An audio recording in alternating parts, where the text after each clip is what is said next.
আমার সাইকেলে মোটর লাগিয়ে আমি এইভাবে বিপদে পড়বো কখনো ভাবতে পারিনি।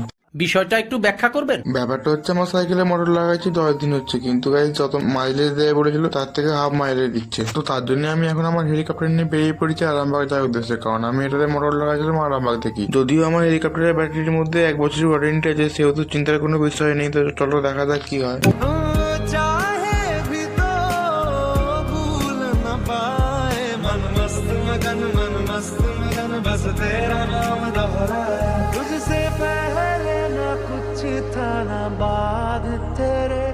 তো এখন আমি ফাইনালি পৌঁছে গেছি সেই দোকানে যেখান থেকে আমি আমার হেলিকপ্টারে মোটর লাগিয়ে নিয়ে গেলাম। তো এখানে এসে আমি আমার প্রবলেমটা জানাতে আমাকে বললো কিছুদিন চালিয়ে দেখতে, যদি মাইলেজ বাড়ে তো সেই কারণে, না হলে ব্যাটারি চেঞ্জ করে দেবে। আর আমার হেলিকপ্টারের পেছনের জায়গায় ছিল একটা লিক, যেহেতু আমি অনেক দূর থেকে এসেছিলাম সেহেতু আমার হেলিকপ্টারের লিক সারাতে কোনো রকম জোড়া চার্জ নেয়নি। আমি ভেবেছিলাম হয়তো আজকে ব্যাটারিটা চেঞ্জ করে দেবে, কিন্তু না গাইস, আমাকে এখন 1 মাস টাইম দেওয়া যেত। তো তার জন্য আমি এখন রওনা দিয়েছি বাড়ির উদ্দেশ্যে। আর আমি ফাইনালি এখন পৌঁছে গেছি বাড়ি। আর বাইরে যা রোদ্দুর দিচ্ছে দেখতে পাচ্ছ, আমার মুখের অবস্থা করে দিচ্ছে খারাপ। তো গাইস আজকের মতো এতটাই, দেখা হচ্ছে নেক্সট কোনো ব্লগে।